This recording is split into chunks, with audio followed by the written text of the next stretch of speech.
Each day, Alan Franklin wakes up to get ready to do what he passionately loves. For 24 years, he and his brother have been running a music school.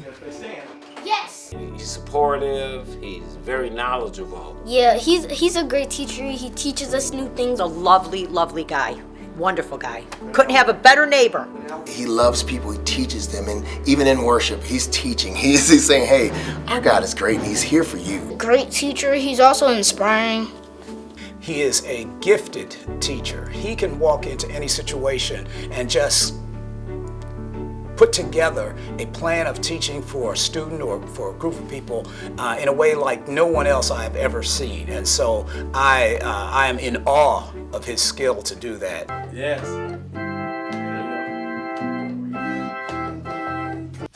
And he also happens to be my dad.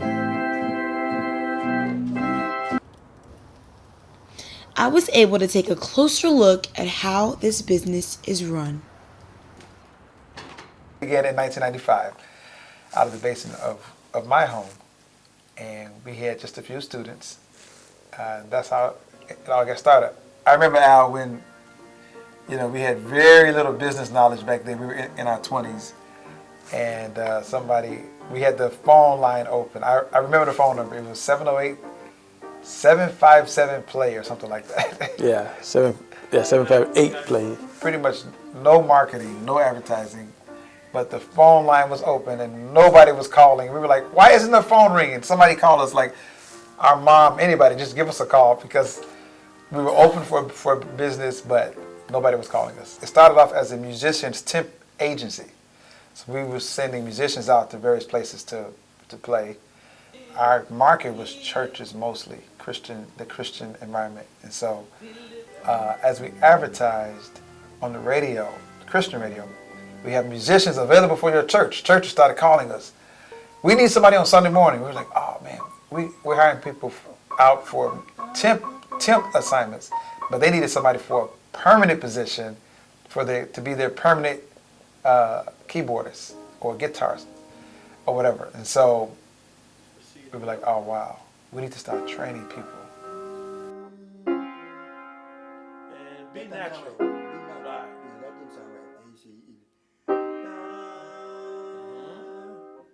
So we started encouraging people, encouraging churches to send us their members and we'll train them to play. So we had a special method. On Sundays, we usually play for the praise team and choir and stuff.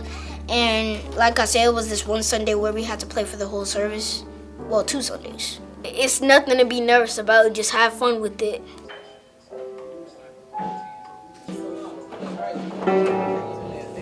Look, okay, we know we've had some people come through here. Chance the Rapper and his producer, Jennifer Hudson, took lessons here. Chance the Rapper, that's crazy. Yeah. Jamie Woods took lessons right here in Park. Juiceadora's son. Yeah, took lessons here. So, look, so now we get Brandon. Yeah. Because, okay, keep your eyes on him. Brandon about to be cold-blooded. Took lessons right here at Muzicnet. You know what I'm saying?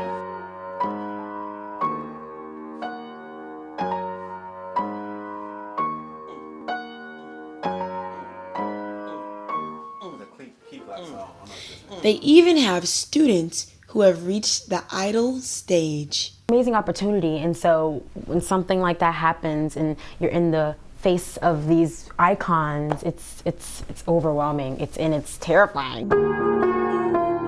Muzicnet, run by Alan and Aaron Franklin, has been nurturing Cameron's talent since he was about 8, and he's in good company. We've done Jennifer Hudson. We've done Chance the Rapper. We've taught Keke Palmer. Cameron is in good hands indeed as he continues vocal lessons at Muzicnet. Of course, we have Keke Palmer, who was, in Aquila and the Bee, and she's in Disney. Yeah, she's in a lot of things. So, So proud of her. Yeah, I remember her as a little girl come here taking lessons, and that conversation with her mom going, yeah, we're gonna be moving to California. You're like, okay, like not knowing she's gonna be a big star. I can go the distance. I will find my way. just many, many students who have come through who are now doing great things. I mean, musically. So Yeah. proud of all of these people. So one day we got to have a reunion, Al. And Tell you, bring all these people back together. yes. It'd be fun.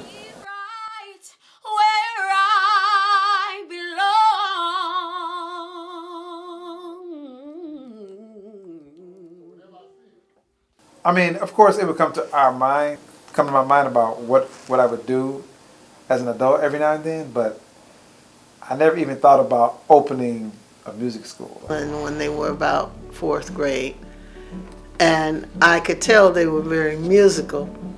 Alan used to think he could play the piano back then. And he would go to the piano. I said, yeah, really, play something. He'd go and he'd just be playing chords, but he would just be humping up in the shoulder and playing. See, and I said, now what was that? Oh yeah, Miss Diggs. Miss Diggs is a great teacher. She was the orchestra teacher, and she taught us violin, and we were part of the school orchestra. Started them, Ellen and Aaron playing violin, and they were kind of serious about it, and so I didn't know what would ever become of it. I used to teach them almost by rote the graduation song, Pomp and Circumstance, and they played for some of their sisters and brothers' graduations. We ended up playing for our 8th grade graduation. That was fun. Yeah, it was fun. I kind of wanted to march with my friends, you know, but it was cool that we get a chance to play. Yeah. Full circle moment. Now here it is, like, I don't know, what, 40 years later, now Miss Diggs is actually working for us. So she's one of our teachers that teach strings here at Muzicnet. So she's retired now, and she's working for us. So that's pretty cool. Alan and Aaron are not the only musical people in their family. They have their parents to thank for that. It came about through my dad. Dad was always into music. When he was a kid, he played guitar and he played drums. So Dad was musically inclined, and he played harmonica. So he was very, very good at it. Their parents, George Franklin and Blondell Jean, both were visually impaired. He went to the Chicago Lighthouse of the Blind. He picked up tuning pianos. And tuning pianos, I used to go around with him when I was like 3 and 4 years old, and sitting on the piano bench like it is here, not knowing that it was tuning my ears as he was tuning the piano.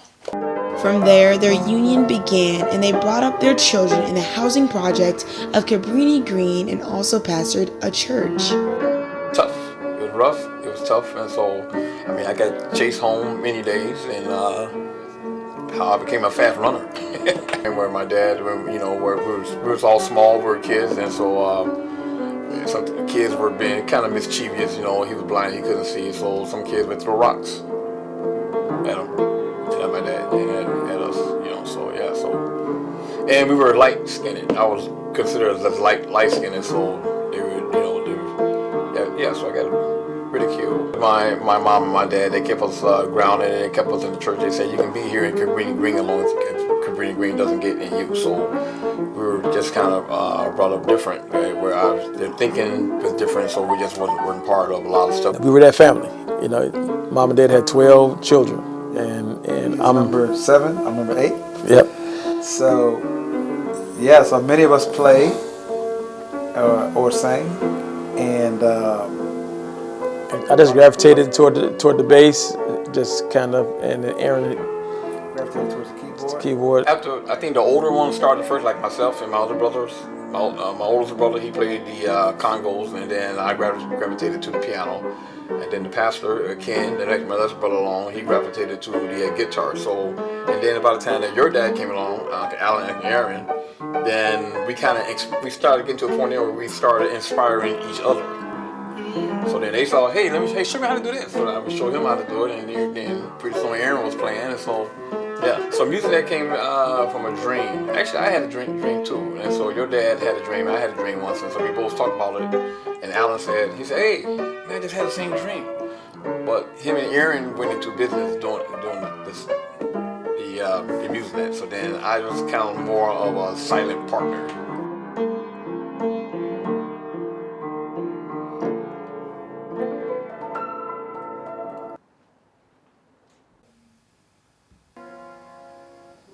it's fun. I mean, it's still one company, but I operate the one here in Park Forest, and Aaron, the other one in Chicago.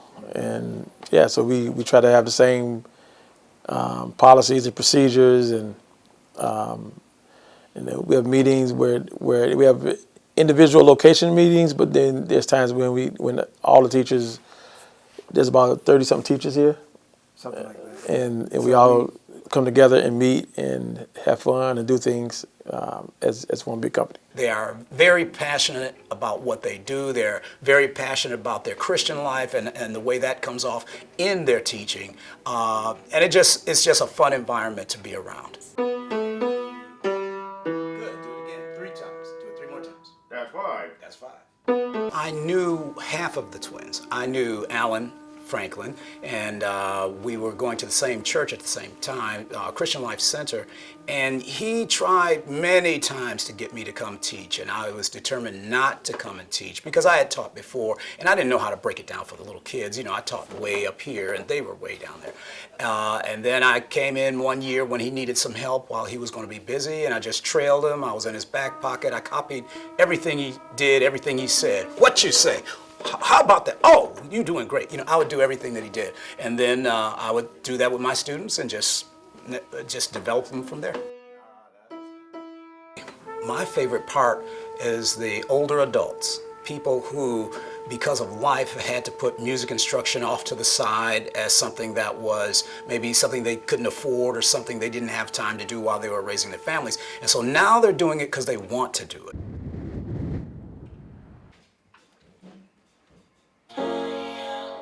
My teacher's name is Alan, and you know, I don't feel uncomfortable, I don't feel self-conscious, I don't feel hurried, and so I think just in the short period of time that I've been taking music lessons, I found that those are 3 things that can really put a person off if they pushed or hurried or made to feel, you know, ineffective. And none of those things exist here without. I mean, he's supportive, he's very knowledgeable. Do another G. And anybody who knows him, he's patient. I mean, those are the things that it's just got to be there for you to, and that makes me feel just hungry for wanting to know more and more and more. He's taught us to be kind, and even if we don't try, don't give up, because if we try our best, we'll succeed. Yeah, pretty much. It's the He greatest. gave me his phone number in case I see somebody in there that's not supposed to be in there when I don't see him. He's overly polite, even to us teachers. He's really polite. Of course, that can be very annoying at times because sometimes I'm standing there saying, just spit it out, say what you want to say. That's what he exudes. He exudes a heart of compassion, a heart of love, and a heart of just surrender to God and serving people.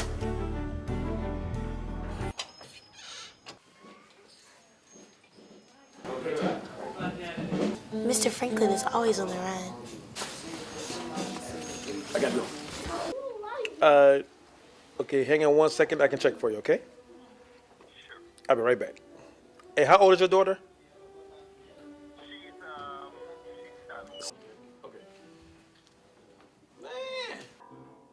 So marketing plan is important, business plan, never giving up, having your paperwork in order. Yeah, that's huge. Everything. Yeah. It's very huge, you know. And balancing like work and family, because this job, our business, you know, people come to us when they get out of school or when they leave work. What's up, little guy? 8 times. Oh, right. Nope. Eighth notes means like you play it twice as fast as quarter notes. Like this is quarter notes. So 1, 2. So eighth notes are like this.